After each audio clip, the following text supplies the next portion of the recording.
নমস্কার বন্ধুরা, সকলকে স্বাগত জানাচ্ছি। আজকে আমি শেয়ার করছি হাতে খুব কম সময় থাকলে কিভাবে এরকম সুস্বাদু ঘুগনি তৈরি করবেন তারই সহজ রেসিপি। চলুন তাহলে ঝটপট আজকে এই রেসিপি দেখে নেওয়া যাক।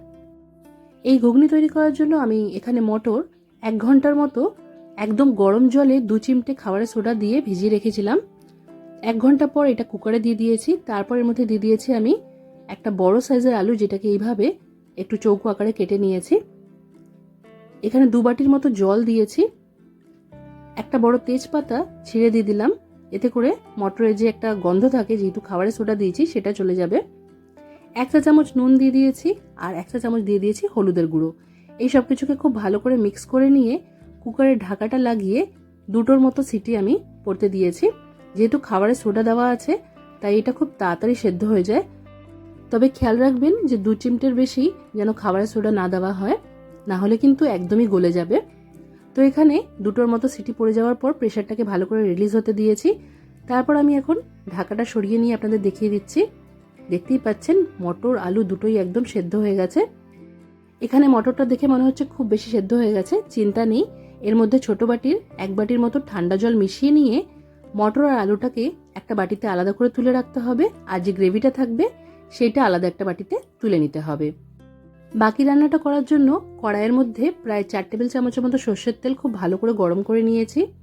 তেল ভালো করে গরম হতে দিয়ে এর মধ্যে দিয়ে দিতে হবে আমাদের তেজপাতা। এখানে একটা বড় তেজপাতা ছিঁড়ে দিয়ে দিলাম। এবার এর মধ্যে দিয়ে দেবো কুচনো পেঁয়াজ। এখানে 2টো মাঝারি সাইজের পেঁয়াজকে ভালো করে কুচিয়ে নিয়েছি, সেটাই দিয়ে দিলাম। পেঁয়াজটা দিয়ে একটু লাল লাল করে ভেজে নিতে হবে। মোটামুটি 2 মিনিট মাঝারি আছে একটু নাড়াচাড়া করতে করতে ভাজলেই সুন্দরভাবে পেঁয়াজটা ভাজা হয়ে যাবে।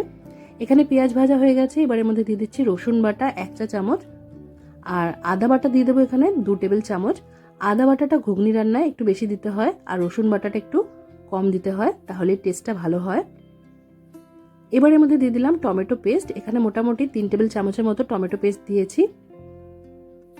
সবকিছুকে 2-3 মিনিটের মতো ভালো করে কষিয়ে নিলাম। এবার এর মধ্যে দিয়ে দিচ্ছি হলুদের গুঁড়ো 1 চা চামচ, কালারের জন্য কাশ্মীর লঙ্কার গুঁড়ো 1 চা চামচ দিয়েছি, আর ঝালের জন্য 1 চা চামচ দিয়ে দিলাম লঙ্কার গুঁড়ো। এবার দিয়ে দিচ্ছি 1 চা চামচ জিরের গুঁড়ো আর 1.5 চা চামচের মতো এখানে ধনের গুঁড়ো দিলাম। এটা দিয়ে দিয়েছি আমি গরম মশলার গুঁড়ো 1/4 চা চামচ, আর স্বাদ মতো এখানে নুন দিয়ে দিয়েছি। যেহেতু আমরা মটর সেদ্ধ করার সময় নুন দিয়েছিলাম, তো সেই স্বাদটা মাথায় রেখে এখানে আমাদের নুন দিতে হবে। আর 1 চা চামচের মতো চিনি দিয়ে দিতে হবে, এতে করে ঘুগনিতে আমাদের টেস্টটা সুন্দরভাবে ব্যালেন্স হয়ে যাবে। সব কিছু ভালো করে মিশিয়ে নিয়ে কষাতে দিয়ে এর মধ্যে আমরা মটর আর আলু সেদ্ধ করার পর যে গ্রেভিটা ছিল, যে আমরা মটর আর আলু আলাদা করে তুলে রেখেছি আর গ্রেভিটা বলেছিলাম আলাদা তুলে রেখেছি, সেই গ্রেভিটা দিয়ে ভালো করে সব কিছুর সাথে মিশিয়ে নিয়ে ঢাকা দিয়ে এটাকে আরও 2-3 মিনিট মাঝারি আঁচেই কষিয়ে নিয়েছি। দেখতেই পাচ্ছেন মশলাটা আমাদের সুন্দরভাবে কষে গেছে। এবার যেই মটর আর আলুটাকে আলাদা করে আমি সরিয়ে রেখেছিলাম সেটা দিয়ে দিলাম। আর এই মটর আর আলুটা দেওয়ার পর কিন্তু খুব বেশি খুন্তি দিয়ে জোরে জোরে করে নাড়াচাড়া করতে যাবেন না। আমি যেইভাবে আলতো আলতো করে মিশিয়ে নিচ্ছি সেইভাবে মিশিয়ে নেবেন। আর এরপর এই ঘুগনিটা খুব বেশি রান্না করার দরকার নেই আমাদের।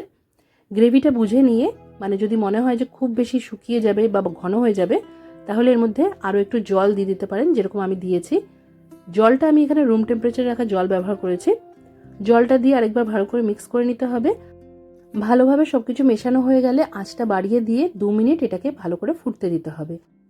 2 মিনিটের মতো ভালো করে ফুটিয়ে নিয়ে আঁচটা আমরা বন্ধ করে দেব। আর এইভাবে তৈরি ঘুগনি রুটি, লুচি, পরোটা, নানের সাথে খেতে কিন্তু দারুণ লাগে। এছাড়াও আপনারা ওপর থেকে পেঁয়াজ কুচি, শশা কুচি এইসব ছড়িয়েও একটু ঝুরি ভাজা দিয়ে পরিবেশন করতে পারেন। আজকের এই ঘুগনির রেসিপি ভালো লাগলে ভিডিওটাকে লাইক আর শেয়ার করতে ভুলবেন না। আজকের মতো এখানেই শেষ করলাম। সবাই খুব ভালো থাকবেন আর সবাইকে খুব ভালো রাখবেন।